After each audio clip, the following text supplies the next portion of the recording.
Para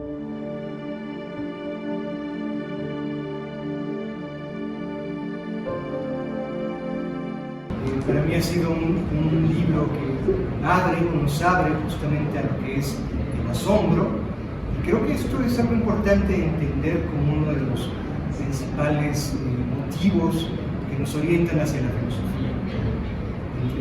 La posibilidad del conocimiento, pero también la incertidumbre. Que bien el doctor Héctor Sevilla expone en su libro también esta idea de la incertidumbre, que el asombro no solamente conlleva esta posibilidad de misterio, ¿no?, de lo luminoso, sino aquello que es desconocido, aquello que no podemos explicar, pero que podemos entender tan solo lo suficiente como para asombrarnos, maravillarnos, y a la vez también tener un cierto temblor, ¿no?, hacia ello.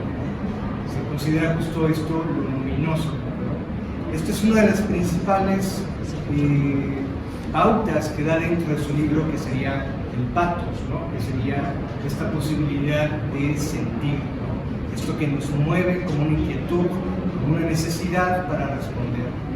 Poder encontrar, pues, que podemos tener toda una línea para poder responder, pero siempre vamos a llegar a un punto en el cual vamos a encontrar un límite. Es importante entender y connotar que la actitud, pues, es una predisposición hacia el acto, una predisposición conativa, intencional, que nos mueve hacia algo.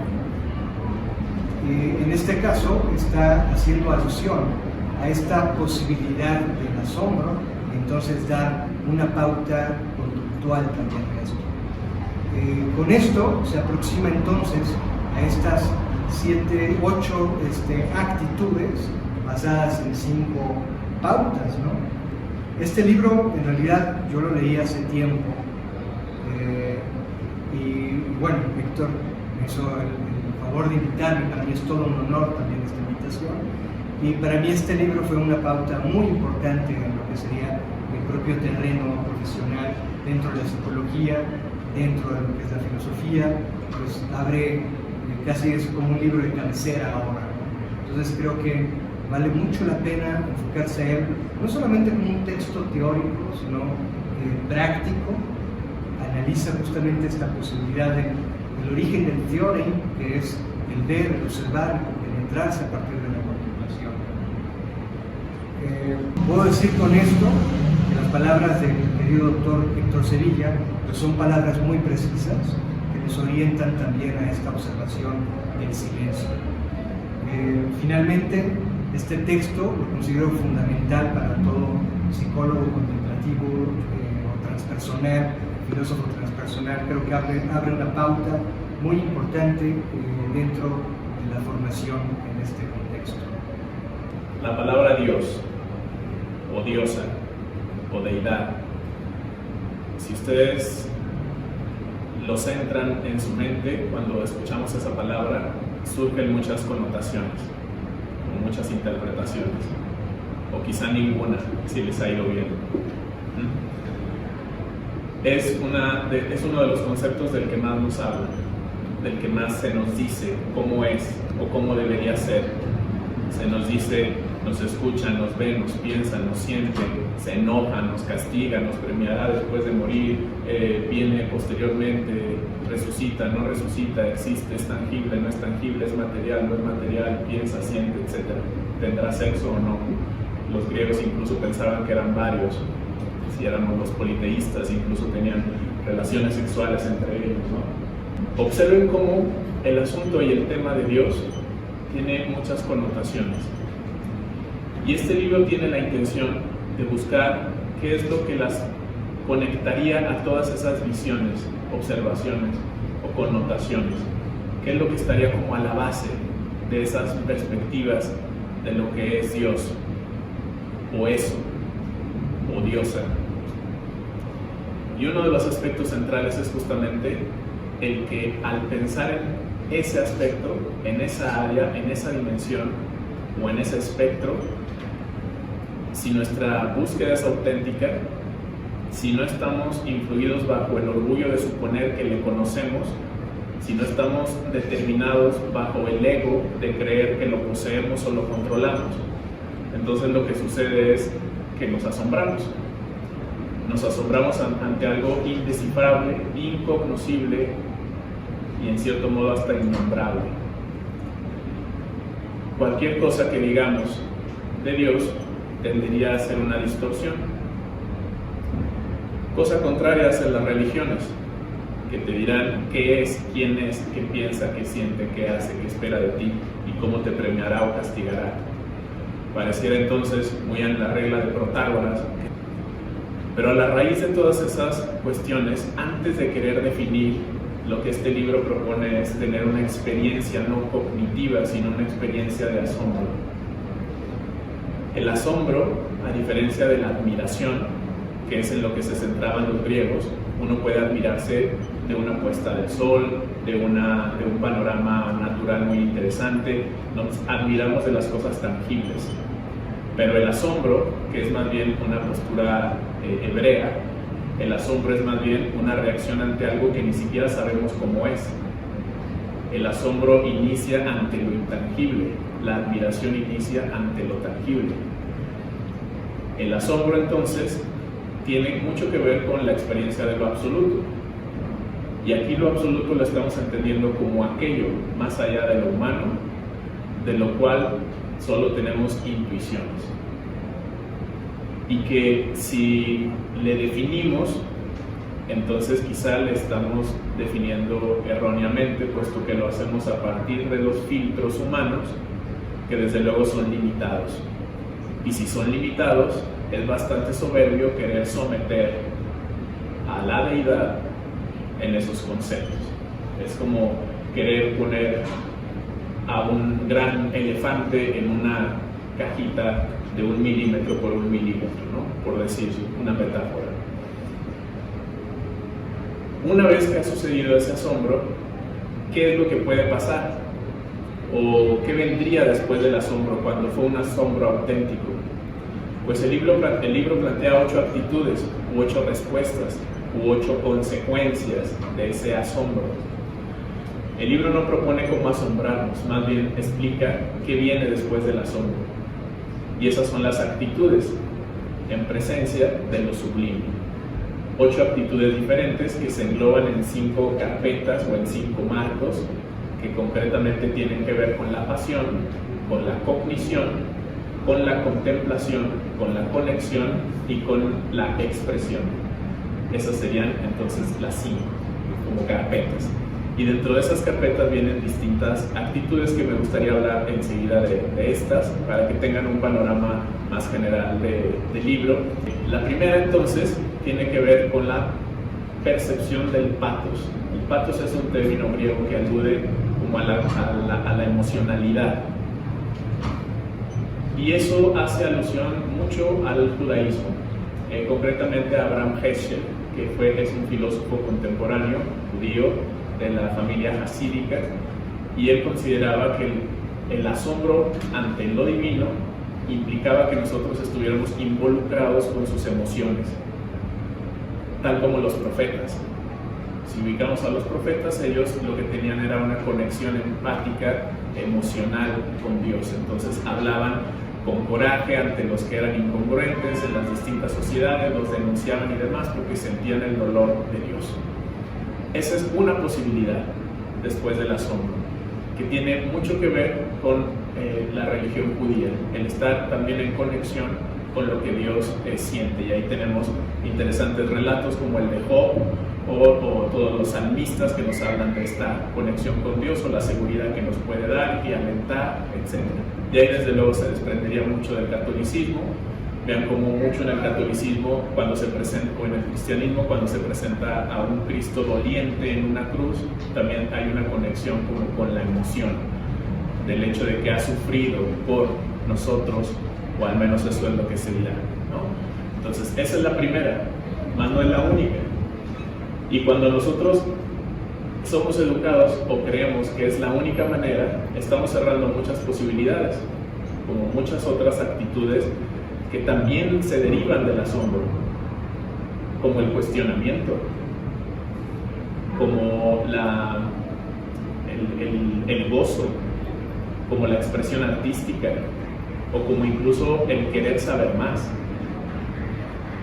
Y ahí entonces nos conectamos a la segunda, que no necesariamente es que vayan escalonadas ni que sea un proceso, pueden ser independientes. Hay quienes están en la conexión con el patos y quedan ahí toda su vida y no hay problema, es la manera en que viven su asombro. El libro no propone la que sea mejor, ni significa que la que está en octavo lugar es a la que hay que llegar, como si fuera una situación ascendente, sino que son 8 actitudes distintas, ¿vale? Una segunda es la de la cognición, que tiene 2 vertientes o 2 posturas, y la primera es la de los agnósticos, agnosticismo de no conozco, y entonces no afirmo, pero tampoco niego. O sea, me reconozco humildemente que mi razón no da para afirmar o negar. Y un muy interesante representante en esto, en el no se conoce a Dios, es el maestro Eckhart, curiosamente un dominico, alrededor del siglo XII, donde decía: para que realmente Dios esté en mí, tengo que quitar de mí todo lo que creo de Dios. Es decir, tengo que sacar a Dios como concepto, como idea, como noción, para que entonces entre. La mejor manera de yo ser un santuario de Dios es ser una casa vacía. ¿Y de qué debo vaciarme? De lo que pienso de Él. Es interesante ese concepto, ¿no? Bueno, pues no nos tendría que extrañar que a este pensador la Iglesia lo persiguió, a pesar de que era sacerdote y que era un monje. Entonces el maestro Eckhart, ¿cómo es que se atrevía a decir que había que sacar los conceptos que teníamos de Dios? Y Eckhart seguramente pensaba: ¿y cómo es que ustedes se atreven a pensar que sus conceptos definen a Dios? Bueno, esa postura, aceptar que no se conoce a Dios, ojo, no necesariamente es algo negativo, peyorativo, que haya que perseguir, es honestidad intelectual y además valentía. Acepto que lo que sé no es Dios. Y hubo otros, mucho antes del maestro Eckhart, por ejemplo en la escuela de sexto empírico, que es de donde surgen los escépticos. Es como la negación de cualquier afirmación. A eso se le llama suspensión del juicio. Como no puedo afirmar o negar, suspendo mi juicio, ni digo que sí ni que no. Una cuarta posición, quizás se deriva de esta, lo has dicho como derivación y puede serlo, en la contemplación de la vacuidad. Es como: me he quedado sin conceptos, me he quedado sin saberes, me he quedado sin creencias, lo que queda es que contemple la vacuidad. Esa es una experiencia que en Occidente, en los países latinoamericanos, cuesta mucho, porque como que la enseñanza es querer llenar de algo, no tanto vaciar. Sin embargo, sí es una postura que se reproduce mucho en las filosofías de la India, así filosofías en plural de la India, y más en algunos pensadores como Sankara, donde nos dirá: de Dios solo podemos decir que es eso. Así simplemente, no el payaso obviamente, sino eso como aquel o aquello de lo que nada puede decirse más que es eso. Contempla entonces la vacuidad. En la escuela de Kioto es muy similar, y autores como Nichira Kitaro, Hajime Tanabe o Keiji Nishitani. Entonces la deidad no es ni hombre ni mujer, no es antropomórfico, no tiene voluntad, no tiene emociones. Fíjense cómo contradice a la postura judía, ¿no?, de la emocionalidad. Acá es más bien, las emociones son humanas. Dios no tendría emociones. Entonces un Dios iracundo, como el que se plantea en varias partes del Antiguo Testamento o en la primera parte de la Torá, sería contradictorio con la contemplación de la vacuidad, porque es imposible una nada enojada, ¿no?, o un vacío iracundo. Simplemente el vacío y la nada son, sin ser, pero son. Y esa es la interesante controversia de esa filosofía nihilista. Ahora, si estamos en la contemplación de la vacuidad, puede ser que demos un vuelco o que estemos en otra posición o que nos dirija hacia la concepción de lo transpersonal. es la aceptación de algo que no tiene que ver con lo humano, pero que se puede relacionar con lo humano, que se puede asociar con lo humano sin ser lo humano. Un poco más allá, como para aterrizar ese tipo de cuestiones, sería la sexta, es donde vivimos la empatía, como para no estar en una especie de mística separada del mundo, separada de nosotros. La empatía es la que permite conectar con otras personas. Probablemente ustedes se han sentido así, contactando a alguna persona, que aún sin palabras, aún no conociéndole mucho, pero hay como un algo que sabes que la otra persona tiene que tú tienes, una coincidencia de esencia, una empatía. Pero para que sea un asunto místico, implicaría que reconoces esa esencia en todos los seres vivos, porque entonces solo sería favorecer a una persona. Y acá más bien la idea, como para que sea realmente derivada del asombro, es: me asombra lo que es el ser humano, por lo tanto promuevo la paz y la justicia y denuncio la violencia, porque cualquier persona que muere por un asesinato sería una incongruencia absoluta con la experiencia del asombro. Una vida en sí es un milagro. La pérdida de una vida es como una catástrofe desde esa visión de la empatía.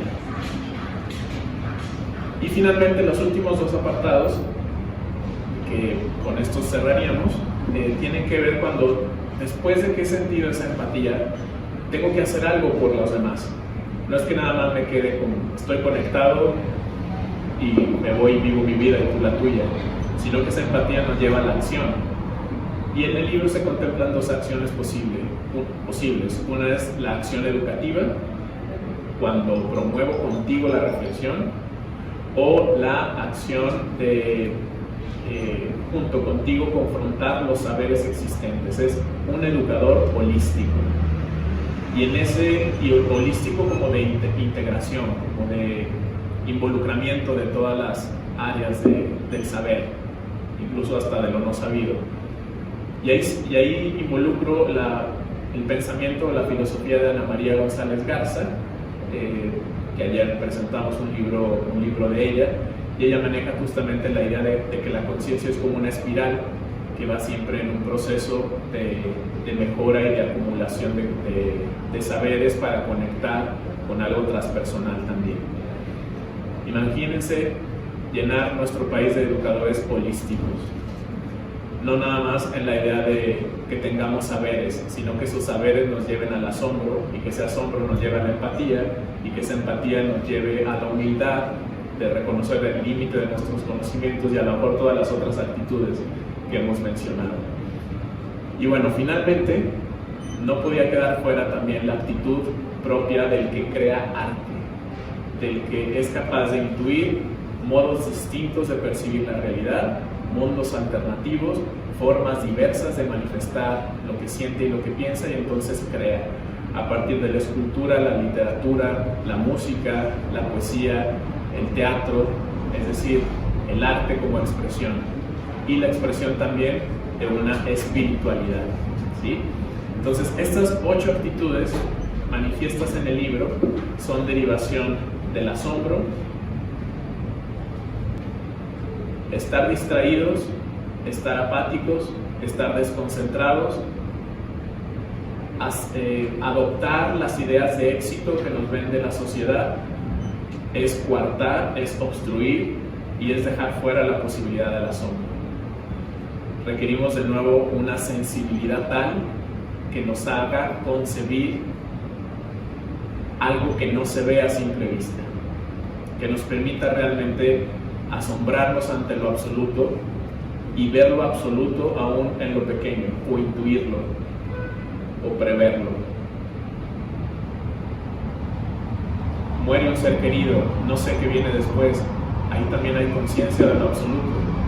Podemos asombrarnos ante ese hecho, alguien que está y luego no está, o podemos simplemente decir, murió, todos mueren, no pasa nada, dejamos ir una oportunidad.